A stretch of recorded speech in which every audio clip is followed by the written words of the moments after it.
Hello. How are you Hello. Hey, guys? everybody. We're back, I guess I should say. I Yep, feel like I always say that.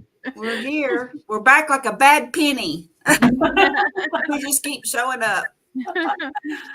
Oh, that's funny. So we're doing chapter 6 of Good Energy today. Yep. And Long chapter. it was a dense chapter. There's a lot. Yeah. The second time through, I got more tidbits and little pearls and stuff out of it than the first time through. So it'll be interesting to see what you guys think. I mean, not everything is like, oh yeah, yay, fiber, ooh, hoo, hoo, but she did have some really good information. Oh, yeah. Yeah. Yeah, it's funny because a lot of times the stuff that she says, to me, it naturally leads me. Sorry, my family's moving around a bit. Sorry.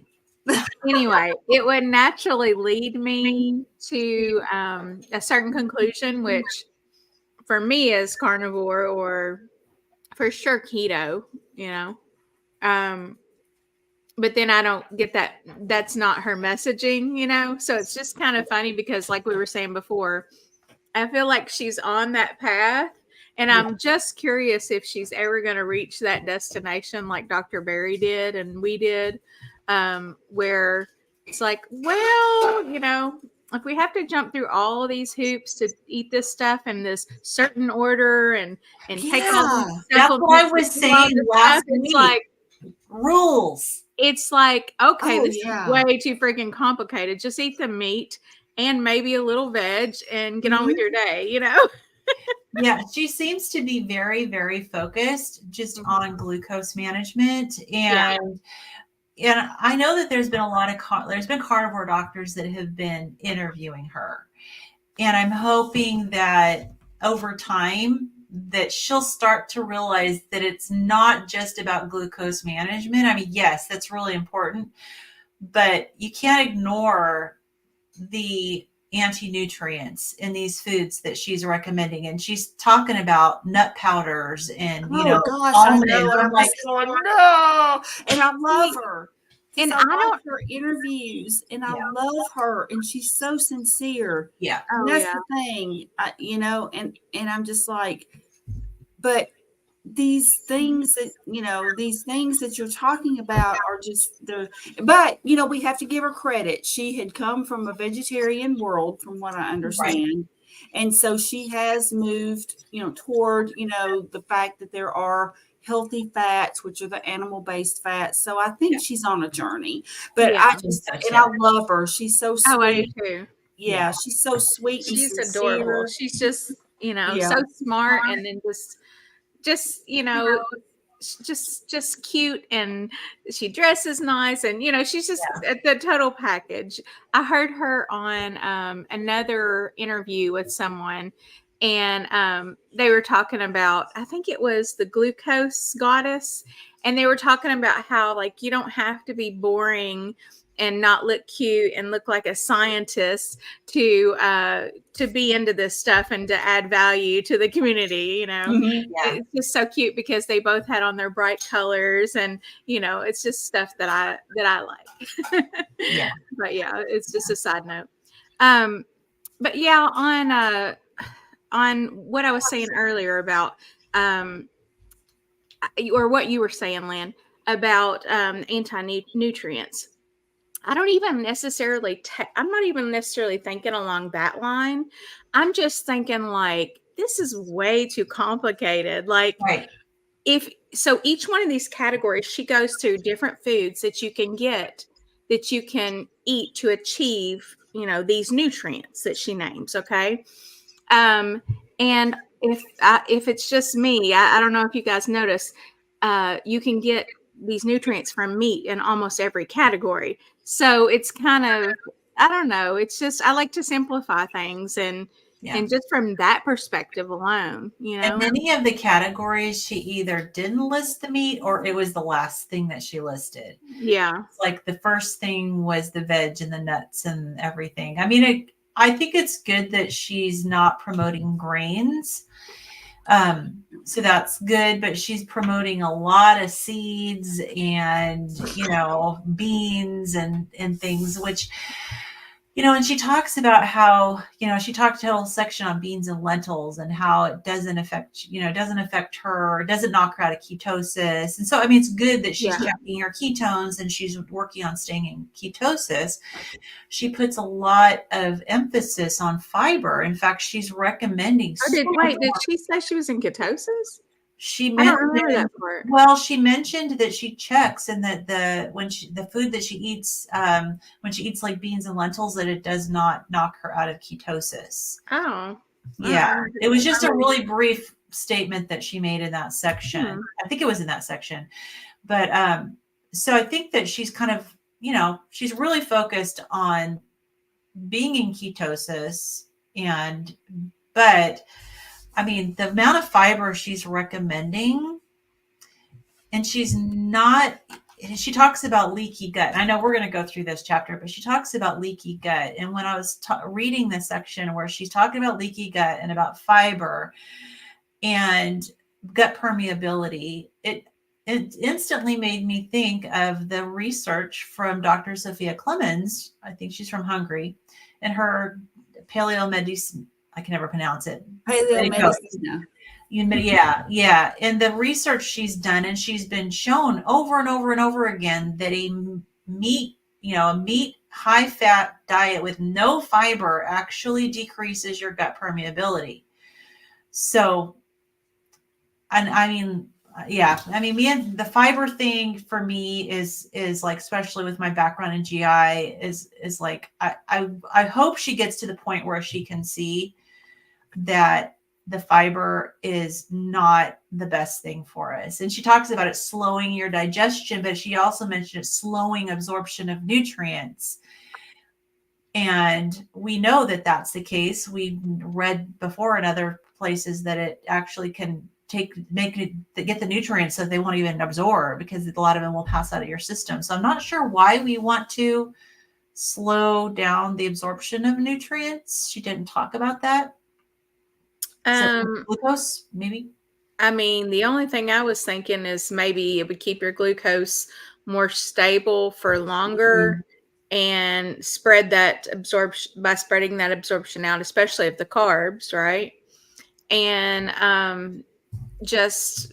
that's really what most of these things do that help you lose weight, whether it be just meat or whatever. They almost all are slower absorbing foods.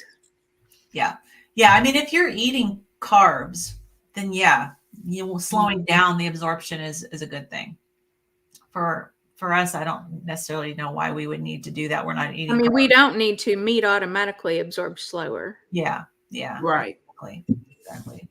So anyways, so those are kind of my initial thoughts. Like, I mean, some of the things that she brought up were really good. I mean, she talked about the study in 2022 that had to do with the the Tufts school, and how that Tufts is supposed to be a really credible university, right? And that was supposed to be. That's supposed to be. Yeah, they're the ones that rated, like, I don't know, it was like some Fruit Loops or something. Lucky Charms. Yeah, so there you go. So they lost more credibility for me there. Oh my gosh, I remember when this was being reported about how they reported Lucky Charms ranks as far healthier to consume than whole foods like lamb or ground beef. And 70 brand name cereals from General Mills, Kellogg's, and Post were ranked twice as high, meaning more nutritious than eggs. I mean, it's just hard for me to believe that that's actually a legit thing, that they're not just like, you're not being punked when you hear that. Well, I think you are being punked. So ridiculous. It obviously is coming from a vegetarian agenda. Well, she said that the stated goal of the study was to impact marketing to children. So, if you're looking at the goal to see what's going to market to children better, of course, Lucky Charms is going to come in higher than cow, right? Well, anybody, And I mean, you're not supposed to be marketing to children either. That should be illegal. well, but here's the thing. I mean, the parents are the ones who buy the food, but I mean, hello, there are a lot of parents who like Lucky Charms. I mean, I'm not going to lie. I mean, I enjoyed Lucky Charms. I've eaten them a lot of times, but it's like, ugh, when you look at somebody actually saying that that's better for you. I mean, I think we all sort of deep down inside, we know that's not true.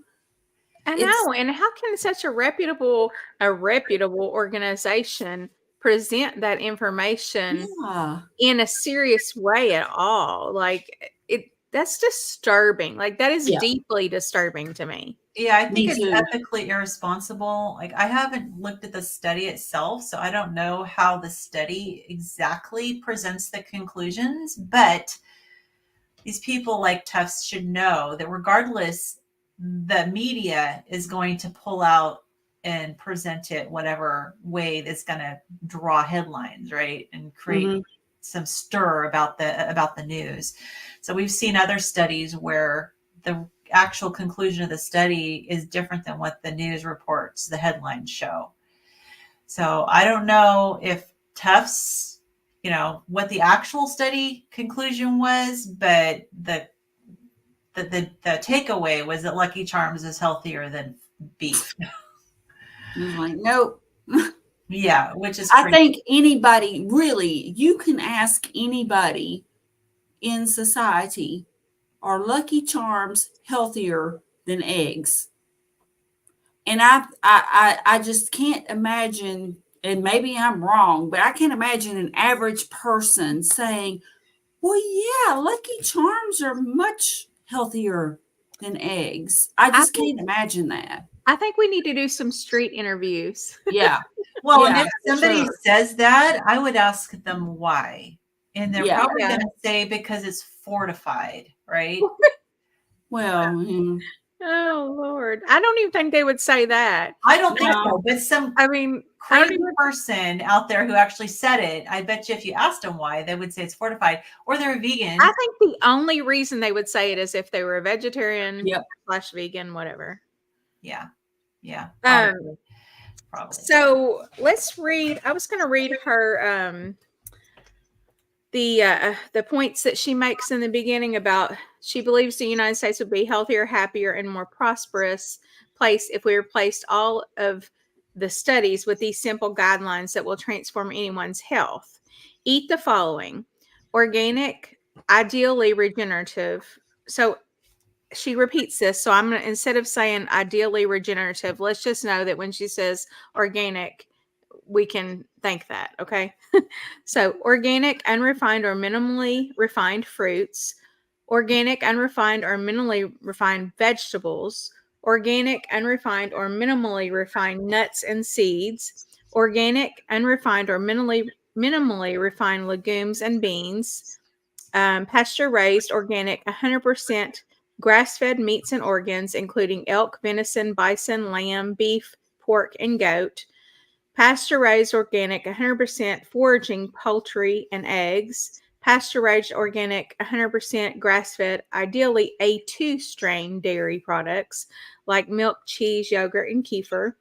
Wild line caught small omega 3 fish, including mackerel, sardines, anchovies, and salmon. And organic, unrefined, or minimally refined herbs and spices. Oh, wait, there's some more. Organic, minimally refined condiments like vinegar, mustard, and hot sauce. Organic, minimally refined fermented foods like sauerkraut, kimchi, yogurt, natto, tempeh, tofu, and kefir, and reverse osmosis or charcoal filtered water. And then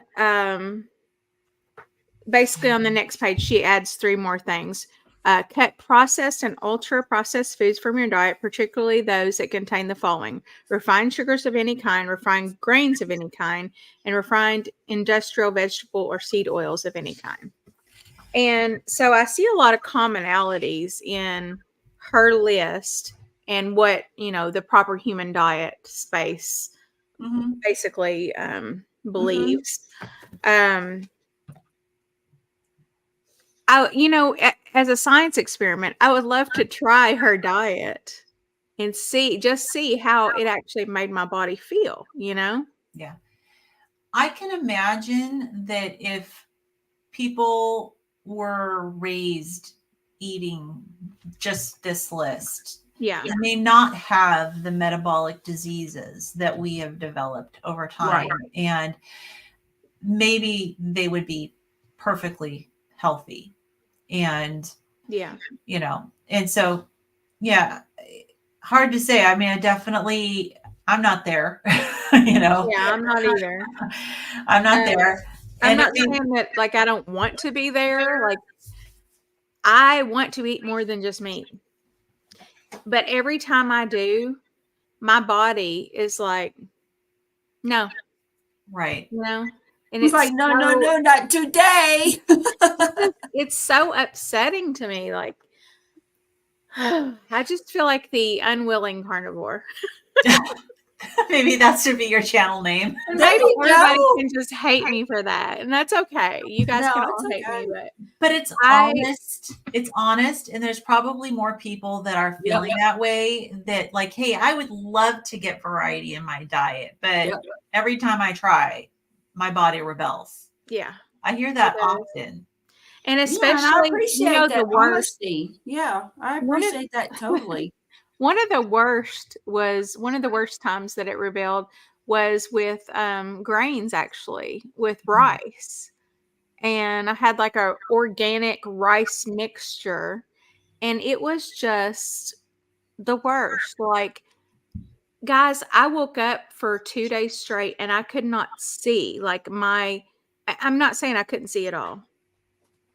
My vision was extremely blurry, just like that, right? I don't think at that point it was still like a blood sugar spike. I think it was more like a intolerance type thing. I don't know. But it's just, Was that after you went carnivore? yeah. Yeah. Yeah, because I've tried things along the way, I haven't been 100% carnivore for, a year and 4 months now. Yeah. I have been probably 90%. I don't know. I'd have to I'm not real good at all the math of it, but it's like I've tried. I've tried because I wanted to use it as an elimination diet. I wanted to start adding things back in. And, green beans I seem to do okay with. Even like the times I've done regular potatoes, I seem to be okay with those. Without the skin. Now, I tried it one time with the skin, and that was a whole thing, But I don't know. I feel this like yearning just to be what I think is normal. So it's a constant battle for me in my head. So when I read things like this, I'm like, this gives me hope that maybe I can eat some of these things, Yeah. I mean, I know that my joints tend to be where things will settle. If I eat something that I don't, my body doesn't like, I'll end up with a lot of joint pain and my gut. I get that too. It's usually a stomach ache and joint pain. And whenever I eat carnivore, I have zero joint pain. And I'm talking about I've had extensive joint pain, especially my SI joint, my whole, like since I was probably in my mid-20s. And then when I eat carnivore, I don't have any stomach issues at all. Like I barely even notice. I don't even notice digestion. I don't even notice. I used to have stomach aches all the time. So I was bloated constantly. Problem was bread and grains like that, like whole grains. I really, because it's like I can eat an occasional vegetable and stuff, and it doesn't bother me. But it's like the breads, man. That's my main rule: bread and sugar. I stay away from those, and when I do, I'm just happier. It's like I can't do like pasta of any type. I can't do bread of any type, whether it's whole grain, whether it's, the cheap white bread. It doesn't matter. If it's macaroni and cheese or if it's this Italian pasta, whatever it is, I can't do it. I can't. It just kills my stomach. So I just know that I can't have those things. Yeah. But I'm like you, Kim. It's like the way it's presented. It's like, well, okay, maybe I can have these things if I just have it in this way. But then that requires, to me, it's too much thought. It too much is. It's a planning. lot of work. Yeah. Like, oh my gosh, I might have to eat cinnamon and take apple cider vinegar before eating. Oh, and the timing, right? Like, and the timing too. Like later in the chapter, she goes through all these rules for eating. It's not just like what you eat, but it's when you eat, and make sure you eat this particular food type 30 minutes before you eat your other foods. And I'm like, yeah, really, yeah. I mean, that's why last week before we had read this chapter, I had already gone through it once, and I'm like, too many rules. Yeah. I just can't handle the rules. So, but anyway, I didn't mean to sidetrack us from our, basically our carnivore message and also from the book in general. But it's like, I just want you guys to know that, like, I would gladly not be a carnivore. I'm like desperate. Mm-hmm. Right. Yeah. Well, and I think any of us could say that. That's true. Yeah.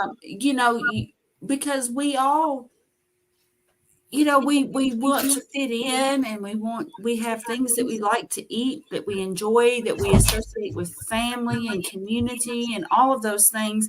And when we don't eat those things, or when we pass them up, we feel like we're excluding ourselves from other people, but yet we know how we feel when we eat that stuff. Yeah. So we know we can't do it. Yeah. It's like the bread, man. The bread and the freaking potatoes. I mean, like, I can do a small amount of potatoes, but it's a small amount. I can't just gorge on a big giant Craig bowl. Okay, it has to be a smaller serving, and I can do that once in a while. But I know I can't do it frequently. And like the bread, I can't touch at all. I can't even do it. Yeah. No pizza, no pasta, no bread. Yeah. I can't do it. And I know it, but there are some breads that I really enjoy eating, and it's like, oh my gosh, I wish I could eat that, but I can't. Well, and I mean, and Kim, your emotion shows it's, obvious how emotional this is. And I think that so many people who are in our situation where they don't feel good if they eat carbs, it is a frustration. And I try not to dwell on that, because I can get emotional too if I did. Yeah. It's hard. It can be hard to accept that this may potentially be the reality for the rest of my life. Because it's not just, for me too, it's not just okay, I feel worse when I eat carbs, but if I eat all these, is it going to trigger my cravings again? Is it going to start that avalanche of addiction again? Yep. And that's another factor. That scares the crap out of me, to think that I could get back into my addiction and end up right back where I started, if not worse. Yeah. And I do like this, Yeah. Yeah. It's, the psychology of being a carnivore is something that we all, I think, go through. I mean, we hear about it, a lot of people that struggle with this, with just the mindset, and focusing on, and that's where a lot of people, I think, when we listen to people like Michaela Peterson, and how her catchphrase is nothing tastes as good as, or nothing tastes as good as feeling good feels, right? And I just have to remind myself of that. But we're human, and we miss it. My dogs are barking. We are human, and we miss it. And I think we're too hard on ourselves a lot of the time. We think we have to be perfect, and we think we have to have this persona that yeah, we're carnivore and we do this and we know that this is bad for us, and you know the plants are trying to kill us, and I just want people to know, I guess, that no, these feelings are normal. You know, we are human, and we we like the fruit, we like whatever, and it's not that we would have to eat it all the time, but yet we know if we do indulge once in a while, even, that it can really impact us, and it's a tough pill to swallow. Yeah. It's Yeah. tough. It is Yeah, so hard. And it's so like hard. me, potatoes are my thing. I mean, I love potatoes, but I can't eat them. I mean, a very small amount once in a blue moon, but I mean, I know that I'm way better off avoiding potatoes. There are certain breads that it's like, oh my gosh, I would love to eat that. You know, there's that bread that you get at Red Lobster, the one that has the cheese in it. Mm-hmm. Oh my Yeah, gosh. Yeah. I ain't gonna lie. I like that. I love that bread. Oh, well, you know, back when I used to eat places like that, I could never just have one, you know. Yep. It can be very addictive, and, you know, Love it. I mean, I love that bread. I'm not gonna lie. yeah. Well, I've had to just, I mean, I've mentioned this before. I have had to redefine what deprived means to me, and learn not to associate it with the food that I'm not able to eat, and learn more that being deprived is, you know, when I'm deprived of feeling good, and when I'm deprived of being able to get out and go do things. And, you know, I can now actually make commitments to people, because before I couldn't, because I never knew from one day or to the next if I was going to be in bed versus whether I was going to be able to actually get up and do anything. And so I'm not deprived anymore of my Yeah. life, you know. I feel like you know, I was really quite sick for, you know, with my candida and stuff.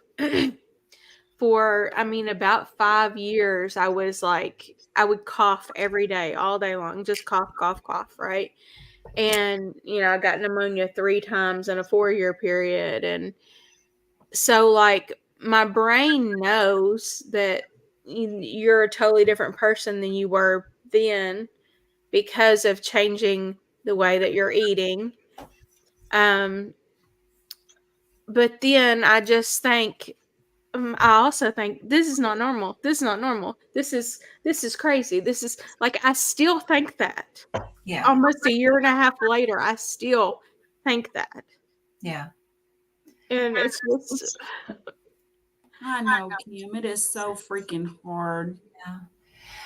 I used to just get into my head and talk about, like, they tell myself it's not fair. Like, it's yeah, not that fair. too. Yeah, exactly. That I too. have, like, I can't eat like other people eat. But of course, if we look, you know, maybe don't look at specific individuals, but look at society as a whole and see how much sicker and sicker and sicker we've gotten. Yeah.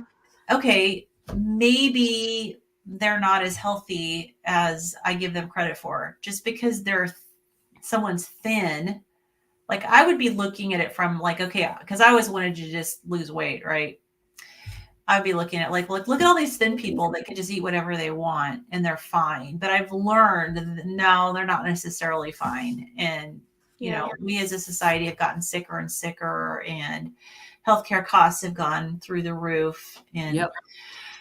you know, so no, I guess it's not fair, you know, but it's It reality. sounds so silly, and you know, I don't know. It's It's just not silly, Kim. It's it's not. what You're it is human, it's and just exhausting. yeah. You know, it's just exhausting. Yeah. Because you think about, it's like when you go somewhere. Now, granted, like I went to that Low Carb for Better Health, and so they had food that was, you know, at least keto friendly. So I ate, I guess, like Dr. Berry says, I cheated with ketovore, you know, on Yeah. carnivore with ketovore. So I did do that. But I mean, at the same time, it's like, you know, you go somewhere or just whatever, and you just think about what other people are eating. But then, like what you're saying, Lynn, it's like, well, but are these people aren't healthy. They don't feel good. So yeah, they eat this stuff. But at the same time, we're human, and we want to be able to enjoy life. I mean, that's part of what life is Yeah. living and enjoying it. So it's a really tough balance. It is. It's tough. Yeah. It is. And so it's hard tough. to know, like, what is the real right thing to do, Yeah. Like, I've done this for over a year, for almost a year and a half. I mean, and, it's felt right. It felt right for a long time, but, it's always been in the back of my mind that I'm going to be able to add some stuff back, Yep. and it's just, I don't know. Do you feel like you're going through the stages of grief? I've been going through. I've cried over donuts before, Lynn. Yeah, because it looks like it. Now that was 5 years ago. That was probably that was at least 3 years ago. And that was, kind of. I mean, that was a grieving process. It sounds so completely silly. And my husband actually laughed at me. He was like, "You're literally crying over donuts." And I'm like, "Yes, I am." Yes, I am. I like donuts. I personally don't, but I know what you're But saying. it wasn't just the donut. It's just, we get addicted to these foods. Yeah. They provide us a mental comfort. Yeah. I feel silly crying over food. No. I'm glad you're able to show this emotion, because this is so real for so many people. Yep. Yeah. Exactly. And I know there are people out there who relate. I relate. I Not just don't want necessarily to the anybody to donuts, ever but I think. relate with the potatoes. Look, potatoes are my donuts. They are. I just don't want anybody to ever think that I'm just like a carnivore that just always eats meat all the time and I feel great constantly. No, that's not true, And it's just I'm imperfect, definitely imperfect and somewhat unwilling carnivore. How about that? Perfectly imperfect. But when I eat the meat, I feel amazing. So Right. it's just this constant struggle. Well, it sounds like you're grieving the loss of the foods that you used to really enjoy. And it is hard to accept that this is possibly the way we may need to eat forever. I mean, maybe not, but maybe. And I also I just feel constantly judged for it. And nobody likes to be judged. I just feel like everybody's always just looking at me like you're so weird for doing that, And that makes it hard too, because it's we as a community, we like to come together and we like to eat. It's part of our culture, Yeah. Yeah. I feel like that, like when I go to work functions, like I know I've shared this before, but a few years ago, they had this pizza thing, and we were coming into the office, and we were, it was right after the COVID thing, and we lifted the COVID ban, but yet we still weren't in the office. Yeah. So we had this pizza / staff meeting, and so they were careful to make sure that they had the I don't know, the just various, all different kinds of pizza, and the gluten-free, Hawaiian, and whatever kind that you could imagine, the ham and pineapple and the spinach and all of these different pizzas. And I was going, oh my gosh, I don't eat that. And so I ended up just scooping the toppings off and feeling like a 5-year-old, a little picky 5-year-old kid, and I felt ashamed for doing that. Yeah. It's weird. You're a grown woman, and you don't think that your decisions, you don't think you're going to feel weird about your decisions like that until everybody's looking at you like, what are Like, you what doing? is she doing? Because like I was scooping the toppings off and the bread was, the crust was still there. And they know now. And I mean, they just pretty much, and like, it's funny because like people will just say, yeah, we know you're weird. And I'm like, yeah, I'm weird. And I just like brush it off because I'm like, yeah, I am who I am. And I'm going to be who I am. And that's fine. And most of the time I'm a very strong, like, bullheaded person, and I'll be like, yeah, I only eat meat. But then sometimes I'm just, not. Yeah. Hey, we miss you. Welcome link in to there. our live. Maybe he can join. Welcome to our live where I'm crying in front of probably 10 people. This is very real. And we're not even talking about the book. I'm so sorry, guys. I love this analogy, though, that he gives. Like a girlfriend that gives moments of bliss but is harmful all other times. Hard to say goodbye to toxic relationships that society encourages. Stay strong. I love it. God. Especially the society encourages part. Yeah. That is like, we like to think that we're not going to fall to peer pressure, right? I've never been one to fall to peer pressure. I've always just done my own thing. But when you're going against like 90% of society, it is not more than 90. Yeah, it's hard. It is hard. It's hard. And over time, that'll change. Weak moments, Yeah. I feel like it's been maybe a little bit easier for me in social settings because of the fact that the people that I'm around, like my before is very dramatic compared to now. I mean, I was like 350 pounds and my rosacea alone was horrific.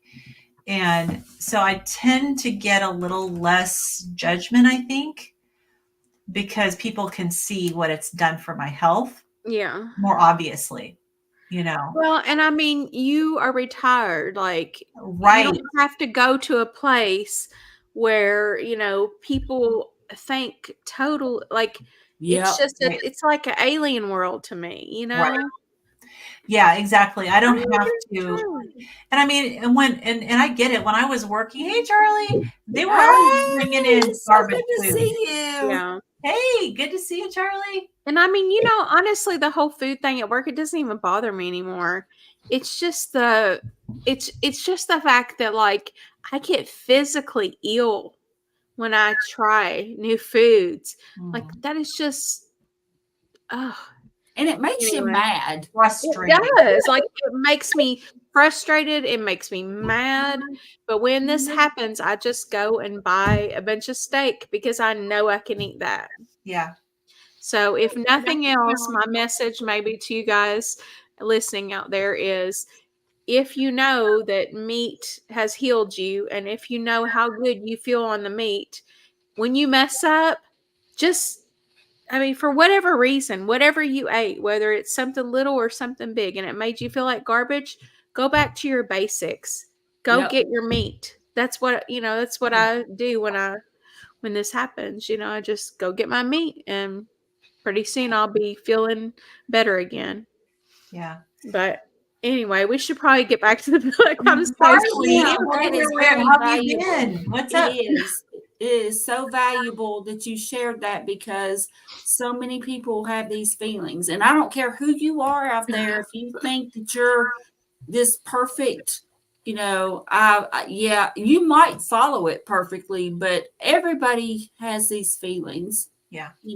And my brother and I were actually talking about that. We went to the Low Carb for Better Health event. It was in Dixon, Tennessee. And we went over the weekend and it was a blast, but there were some presentations about this very thing, and which was very validating because, we are human and we want to be a part of the tribe and a part of society. And when we sort of veer off that path, it makes us feel different, So it's Kim, I'm so glad that you shared that because we all feel it. We do. And that's very brave.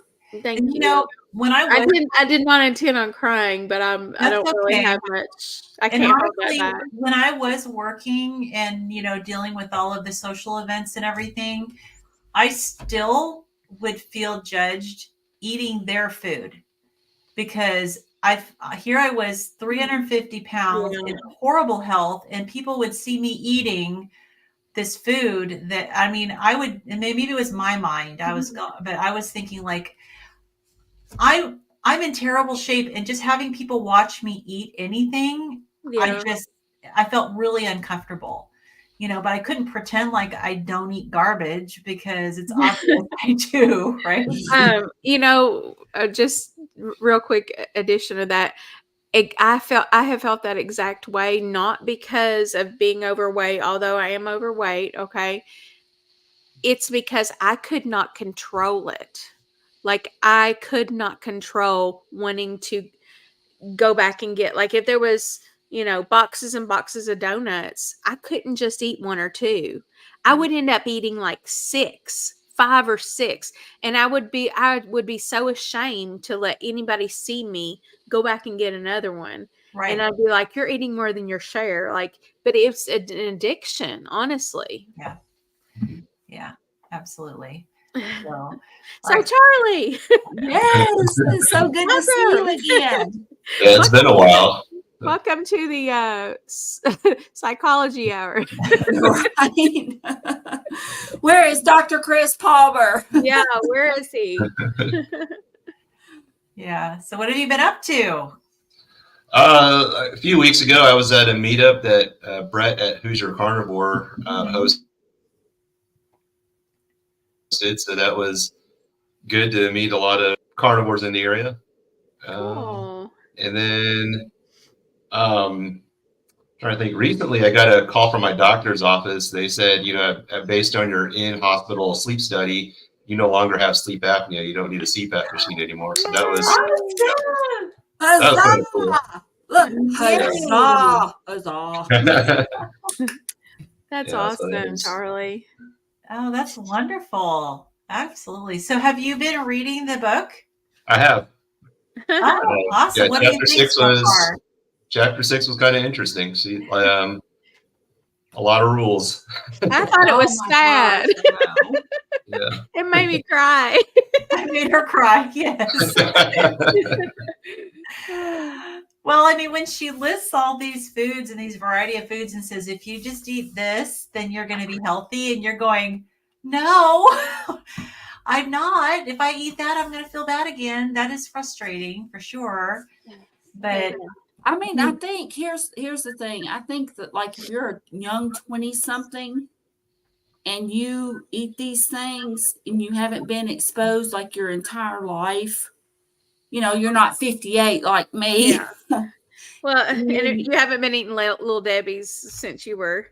Yeah, exactly. So, like, say you're 21, and you're, yeah, I think that this would be a good thing for you. I believe that if most people, if people started out avoiding the seed oils, the added sugars, the grains, yes, I believe most people then would be more metabolically healthy than they are now. But unfortunately, what's happened is we have people who are in their 40s, 50s, 60s, and beyond who have been conned into this whole healthy whole grains, eat more carbs, fat is bad, that kind of thing. And so we're metabolically screwed up. yeah. And so we can't do this. I mean, it's not feasible for part of, like, a lot of the folks who are in the carnivore community, for example, it's not feasible to, following those rules isn't going to do it. Right. Yeah, we've already done too much damage to our bodies metabolically. And she mentions a couple times in this chapter about her healthy green smoothies that, and I'm like, No.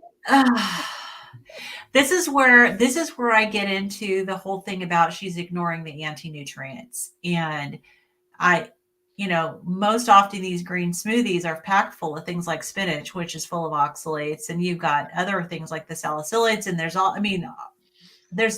all sorts of stuff. I mean, For the oxalates alone, I would Yeah. never drink a smoothie or a green smoothie again. right, Never. but she's not even touching on that subject. And also, I feel like it's unnatural. You know how, in the same way that it's unnatural for us to process all of these grains and grind them up and make cereals, Yeah. I think it's unnatural to highly process all of that vegetable into this little compact thing that you can just guzzle down real And then quick. drink it. I don't think that's That is natural. true. That is a valid that. Oh my gosh, that's such a great point. And like also fruit juices. Yeah. You know, people are told, oh yeah, you need to give your kids, these fruit juices, and they're great. And you're just like, now we can look at that and we're like, no, that's pure sugar. Pure sugar. Yeah. Yeah. If my kid wants to eat a piece of fruit with the skin, if it's edible, Right. yeah, sure, go for it. Yeah. Yeah. I wanted to talk a little bit about the section she did on water. She mentioned the Environmental Working Group, EWG, and their database. I went to their website and I looked it up, my area by zip code. And there was, I think, 8 things in my area that were over the recommended limit as far as toxins in the water. Oh, wow. Yeah, so it's interesting to go in there and look. Does it say what the website? I'm trying to flip back If there. you just look for Environmental Working Group water database, it'll come up. Okay. And you can search by your zip code. And she mentioned that her community had 820 times the amount of arsenic recommended as safe. I think mine had like 400 and something times the safe recommended of arsenic. And there was a bunch of other chemicals that were in there. So she talks about getting a Berkey, would be a good reverse osmosis filter. But she brought up some things that I thought were super interesting about dehydration, which is I have a problem drinking enough water. And I was really kind of surprised. She talked about even mild dehydration stimulates the development of obesity, making fat tissue is a way for humans to store water called metabolic water, which can be released in times of water security.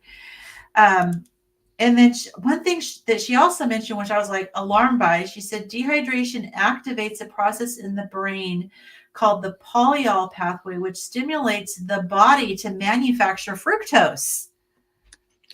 Yeah, that was shocking to me. And that also that it makes you create more fat cells to house more water, basically. Yeah. I mean, like we're little camels. I question that a little bit.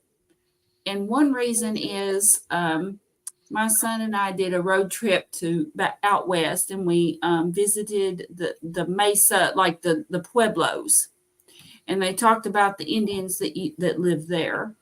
And one of the things that they said was they had these runners that used to, like, they didn't have water readily available. So they had runners that would run like 20 miles away to get water and bring it back. And so these people weren't drinking like a lot of water. Mm-hmm. And yet they, so I'm thinking like ancestrally, how much water did our ancestors really drink? Did they drink like tons of water? And I don't have the answer necessarily, but it just makes me question, like, how much is really necessary? Maybe it varies for each person.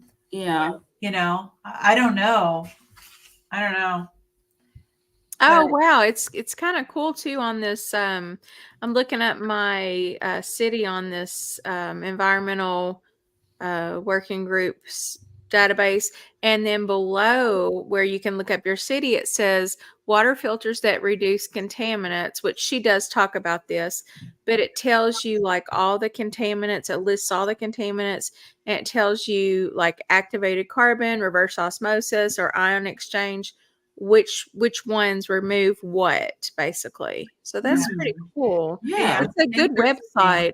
I've never even heard. I mean, I've heard of the Environmental Working Group, but I've never checked out anything like this. Yeah, I thought that was interesting. Cynthia's got some feedback for us. Dr. Richard Johnson talking about the water thing. Oh yeah. We mentioned him before, right? Mhm. Yeah, I need to check him out. Yeah. And so, yeah, we know that's how camels make their water and their humps. And then I guess she said for Carrie, for the people who go run, they don't drink because their fats make the water. Yeah. So, that really is, it's something to think about, and then also how we were talking about before, how people were doing dry fasting. Yeah. So that makes it make sense a little bit more for me, Yeah. how they could do that and not. Todd Bachman's dry fasting. And which he does like a day, right? You can only do like a day. Yeah. But he incorporates that into his practice. And I don't know that I would want to do that, though. I mean, I still don't know if I would want to do it, but it makes sense to me now how it could be not as harmful as I had initially thought that it might be. Yeah. Although it makes me wonder, like if you're mildly dehydrated and your body will then stimulate obesity because you need to store the water, is it good then to purposely get mildly dehydrated? I don't know. It's I kind of don't know. complicated, I guess.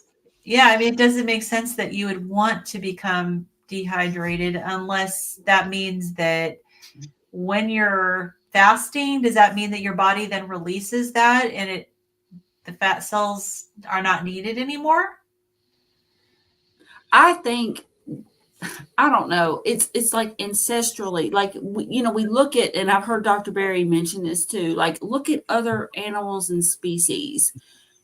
Do they think about this so much? Like, our ancestors didn't measure macros, Right? They didn't measure and like, oh, we have to get X number of, I don't know, ounces of water a day. I mean, sometimes they couldn't get any. I mean, depending on where they were and they're definitely not. happening.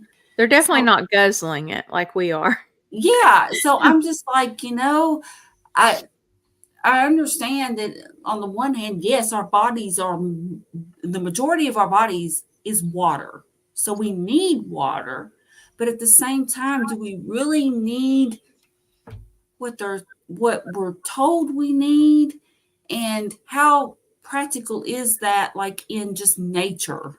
Well, I can tell you that we do not need eight 8-ounce glasses of water a day, because until I was like probably in my 30s, I never hit that amount. And as a child, I rarely drank at all. And so I knew that wasn't true. It was kind of one of those common sense things that just from living that that's not true, but you can't go up against these big scientists saying that that's what we need, Well, I mean, I'm curious if it's obviously you don't need that for survival. So it makes me wonder, is that what they've deemed as optimal? Or I think the 8-ounce or the 8-ounce glasses of water, I think that was an arbitrary number. And I actually heard where it came from once. And it was just something completely like somebody made up. Interesting. So I think it is possible to not drink enough water. I mean, I do think that. So of course you need, but your body gives you signs. Yeah. So at the same time, though, I mean, do you really need to drink that much? Okay, so I think for me, it's one thing real quick. I think for me, it's an oral fixation. I went from smoking cigarettes to eating too much candy, sugar, food, and then I went to drinking water. And now it's like almost if I've noticed it when I'm driving down the road, if I'm sitting at a stoplight, it's almost like a nervous thing. I'm just like grabbing. I'll grab it 2 or 3 times. I'm like, what are you doing? You're not thirsty. Put something in your mouth. Yeah. I do. Look, it's literally an oral fixation for me. Yeah. Seltzer water. I mean, it is a thing. I drink quite a bit of seltzer water. Okay, Lynn, go ahead and read. I'm sorry. Yeah. So Cynthia says when you're dehydrated, your body will keep the fat on in order to make the water that you need. So you can't release the fat if you're dehydrated. So I guess so she said that's the hypothesis. Mm. So it sounds like it's better to make sure you're not dehydrated. I'm assuming you just kind of look at your urine and make sure your urine's not concentrated. And that may mean different things to different people. But then that's curious as to how the water fast works. I haven't never really looked into the water fasts. I haven't either. So I think it would be more dangerous to drink, and this is all within reason, of course, because there's definitely such a thing as drinking too much water too fast, and you can actually die from that. But we're talking just about like reasonable amounts of water that normal everyday people are drinking. Okay.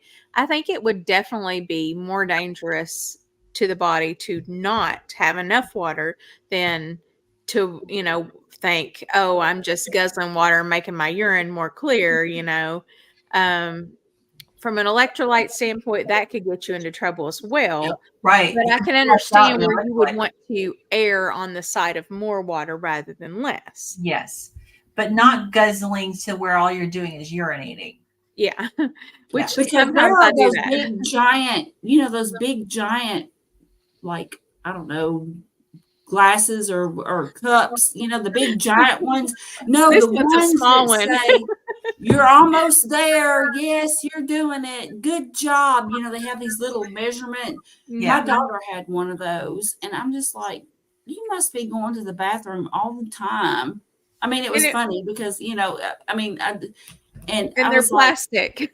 yeah, and it's just this big giant thing, it's got a straw, a plastic straw that, and I'm just like, yeah, that just, you would be like in the bathroom all the time if you drank that much water. I don't know. It just seems, and there again, I'm a person, I drink this and I put like about a third of a pack of electrolytes in one of these and drink it, seltzer waters. It's just a generic Kroger brand seltzer water.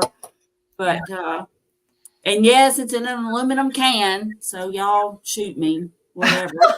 What? It is so hard nowadays to have no exposure to anything that's bad for us. Yeah. Let's just be drink and be merry. Yes. As long as not eating this garbage food. But anyways, but I thought it was interesting what she said about the water and it making fructose. Like that's what do you think, Charlie? What do you think about all this mess? I don't know. It sounds really interesting. It's the first time I've heard of the concept, so I gotta maybe read the book by Dr. Johnson and learn a little bit more about it.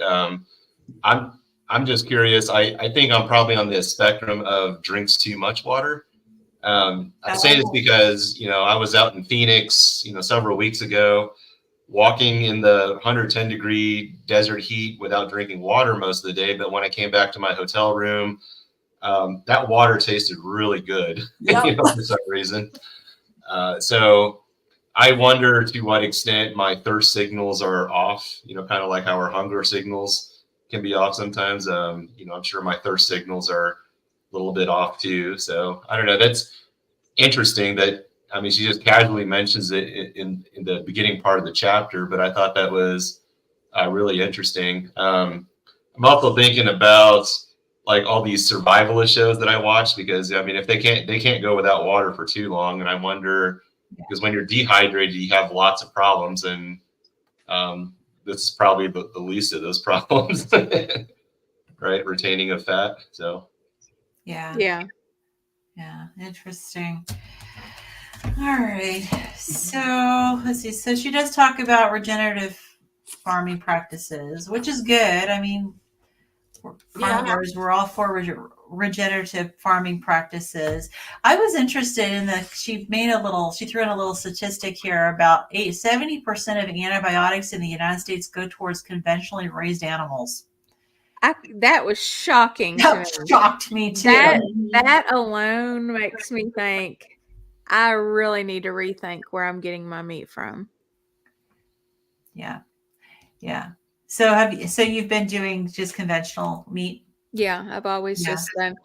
Look, I got my storeroom cleaned out. So here's the thing, though. I've got to get an outlet put out there so that I can plug in a freezer. But I do have a place now. Oh, good. So my daughter and I were actually talking this past weekend about getting going in together and getting a half a cow.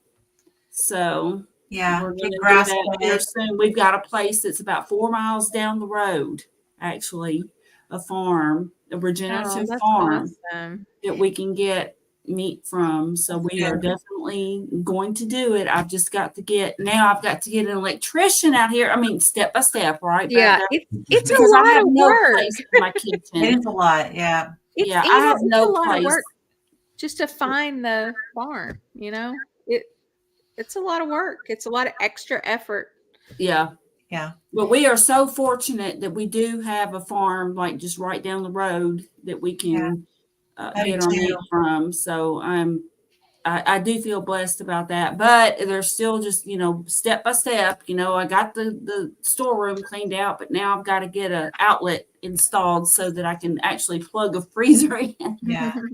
Well, So. I wonder, I hear different carnivore doctors say different things about conventionally raised meat versus the pasture raised or organic. And she definitely differentiates between organic and just grass fed, because they can be grass fed on grass that has been sprayed with pesticides. You want organic grass fed. And she says here that, that she said 70% of conventional soy grown in the United States and nearly 50% of the corn go toward animal feed in a cycle that hurts our soil and then sickens the animals by overloading their bodies with omega-6 fats, which then sicken humans who eat them. So, okay, how accurate is that? Because we have got these people who are saying, okay, well, conventional is okay, and other people that are saying, you need to stick with grass-fed and organic. But it seems like it's the same concept as us, right? What we eat affects the health of our muscles. Okay, but I've also heard that because they have, more than one stomach, that they're able to process that, and that it doesn't like just truly come to us because they processed it. And Dr. Berry has always said, do the best you can. Like, don't, like he always says, grass-fed, grass-finished, painted massage meat is just, maybe like 10% better. Yeah. So I'm like, okay, I like the taste of, just regular Walmart meat because I'm not used to grass-fed, grass-finished, and it is a different taste. It tastes different. It does. To me, and it smells different when you cook it. Yeah. When I make my grass-fed, grass-finished hamburger meat, to me, it almost makes me sick the way it smells. It smells like fish. It is different. I like the taste of the conventional meat better. So if the ruminants are able to process out the bad parts of their diet, I don't know if that's true, but how does that impact their omega-6 versus omega-3 balance? Because I think that was her point. Like, if you're feeding the animal the food that's high in omega-6, is grass a different ratio of omega-3 to omega-6? See, I kind of tend to lean with Dr. Berry on this particular issue. Mm-hmm. Yes, I want to support the regenerative farmers, which the one that we're going to purchase from is a regenerative farmer. But at the same time, I just believe that if we eat the meat regardless, I don't know that there's that much, like such a difference that it's just going to truly impact us so much. I mean, I think the fact that we're eating meat, sardines, cod livers, whatever. But I mean, we're eating this stuff instead of the other that we're just already ahead of the pack, And then we can refine along the way, Yeah. Well, and maybe it makes a difference what type of meat. So maybe like ruminants that are just conventionally raised, maybe they're better but maybe like chicken, you need to be, more careful and do the organic and free range and with your eggs and, And I've got an egg source now. I have a friend who has eggs, and well, my son had chickens, and of course he lives like about a couple of exits down from me, and I didn't always see him regularly, to get eggs every week. But the critters got his chickens. But now I have a friend who has chickens, and I can get eggs, and I'm so excited. That's awesome. Yeah. So she does say animals raised regeneratively have higher levels of omega-3 fats by large margins, and their milk has 6 times more antioxidants and phytonutrients than conventional milk. These nutrients are undetectable in milk from conventional cows. So I don't know. This is an area where I just don't know. It's a big question mark. Yeah. For me. And I do like the taste of conventionally raised meat better than grass-fed.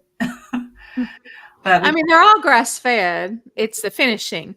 Well, some of them are corn and soy fed. They're not the whole time, because if you feed an animal corn and soy, it will die within like a certain, I don't know how many months or whatever. They have to, like, you couldn't just, you would make it so sick it would die. That's why they just finish them with that. Yeah, it's grass. It's grain finished. I've heard. They may mix it, but you can't just feed an animal, the grains, because they will die. So what happens to those big, those ranches where the cattle aren't really grazing in pastures, and they're all in these big old corrals?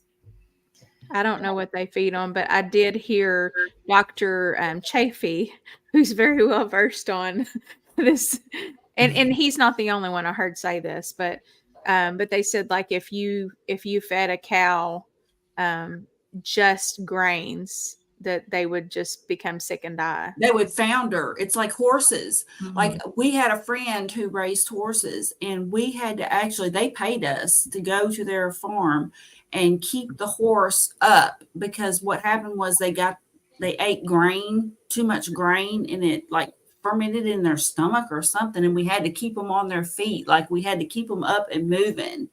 They foundered, is what they called the term. So I think that happens with cattle too. And I'm not sure, because I've never dealt with cattle exactly, but it seems like that happens with them too. Like, if they have too much grain and not other, that they can also founder, and it hurts them. Yeah. And that makes sense. Look at how grain affects us. Yeah. It says adult cattle accustomed to heavy grain diets may consume 15 to 20 kilograms of grain and develop only moderate illness, whereas others may become acutely ill and die after eating 10 kilograms of grain. I don't know over what period of time that is, but that was a Merck veterinary manual, which Merck is a very reputable medical source. Yeah. And then, of course, then we subsidize these crops, right? The soy and the corn, our government subsidized. She made an interesting comment. She says, Dr. Mark Hyman points out that we pay at least 4 times more for conventionally grown food that is artificially cheap. We pay for the taxpayer subsidies to prop up the unsustainable practices. Yeah, that was an eye-opener. Yeah, you may not be paying for it at the checkout counter, but you're paying for it with your taxes. Yep.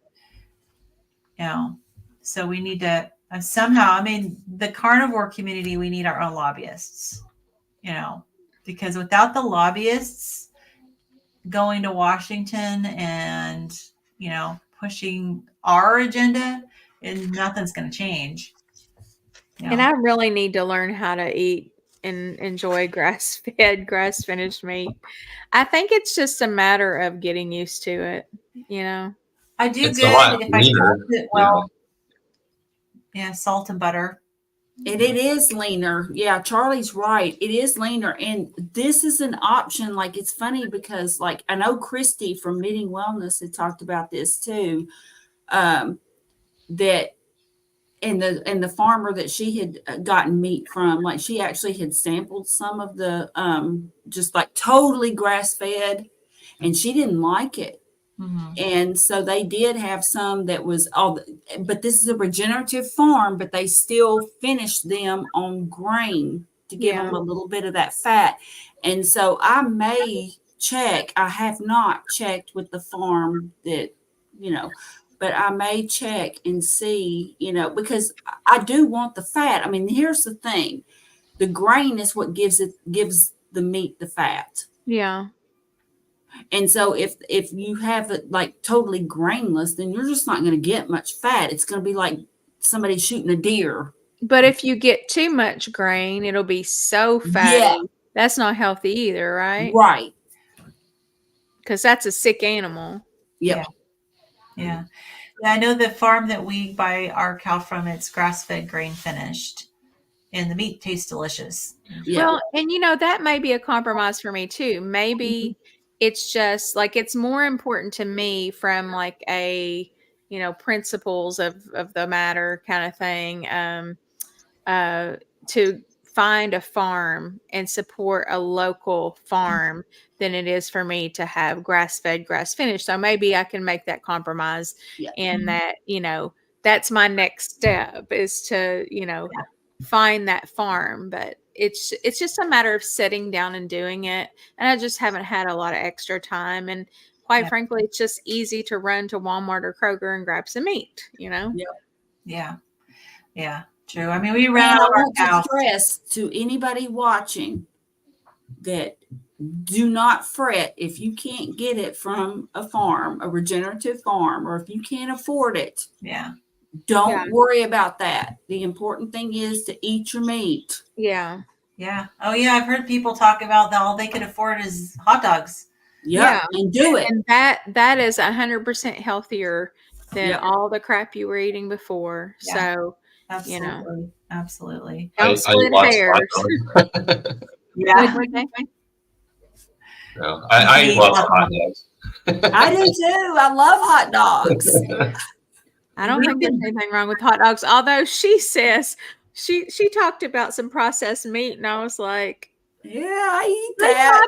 Leave my boar's head alone. Well, we've been buying the Teton brand hot dogs from Costco. Have you guys ever had those? Whole sausage. Yeah. They're good. Huh. Okay. Yeah, and they're pretty clean. Cool. Yeah. Okay. All right. Where do you think we should go next with this, Lynn? Oh my gosh. We're already over an hour. Yeah. You guys want to just kind of split the chapter in two and pick up next week? Yeah, we can do that because she talks about all the key micronutrients, and I think we can get through the rest of it pretty quick in one session. As long as none of us have a breakdown. As long as we're not having an emotional breakdown. And if we do, it's okay. That's right. Look, this is our book club. That's right. That's right. If we want to cry, we'll It's cry. literally on the internet forever on multiple channels. It's my book club. I'll cry if I want to. That's right. Oh my God. Who comes to a book club and cries? What? I've cried over commercials. I've cried over I just like have some to really, interject here that I am also a little like hormonally challenged and hormonal at the same time. So yeah, that may be a little bit of it. It's all okay. Yep, all okay. You Definitely. are among friends who love you. I'm glad. Thank you. Right. That's right. So, alrighty. All right, guys. We'll pick up and we'll do chapter 6, part 2. So what page do you think I should bookmark for starting on next week? Well, we kind of left off at 146. Okay. Okay. Yeah. And I think we can, I think we're going to be able to, quite a few of these sections, I think are going to be pretty fast. Okay. All Yeah, right. she starts getting into the NOVA classification system, so which will be interesting. Yeah, and she goes through all her rules, which are like, Oh Lord. I'm like such a rebel. I'm like, I don't want to follow a bunch of rules. yeah, I'm serious. Me too. I'm like, I mean, I would love to follow those rules, but they just don't work for me, which They is are not practical because I know I'm not why I going to get do so it. upset because I'm like, but this doctor said it should work, and this doctor even knows what she's talking about. It doesn't work for me. but then you're thinking about food all the time. You're not just thinking about what food you're eating, but the timing of. And you know, the beauty of carnivore and the things that I really have enjoyed about carnivore, and we can throw keto in there too, Yep. is that everything is just so easy. Like, Yes. I mean, when I'm carnivore, I'm just like, oh, let's fix a couple of meats. What do I feel like taking today? Or, taking to work today? What do I feel like eating now? And it's just so easy. It is. It is. It's easy. And I was telling my brother, we were coming back and we were talking about the low carb for better health and all that. But I was like, I just do the carnivore part of the spectrum because it's simple. I'm lazy. I'll just say it. Yeah. The simplest way Me that I too. can cook, the better. Me too. Yeah. Me too. Definitely. Oh, all righty. All right. Well, nice to see you guys. Thank you for the, Yeah. for the nice session this time. And sorry that it wasn't all about the book. No, That's I really think this was important. No apologies. Well, thank you. Yeah, I'm glad you can join us, Charlie. Yeah. Hey, I'm glad to see your face, Charlie. And hopefully next time we give you more time to speak. Oh no, you're fine. You're fine. So again, so. All right, guys. Well, join us next week or join us Thursday for our ketogenic textbook review. Yes. So 5:30 Eastern Standard Time. All right. Yep. 4:30 Central. Pacific. Bye, guys. Bye. Bye, everybody. Bye. Bye.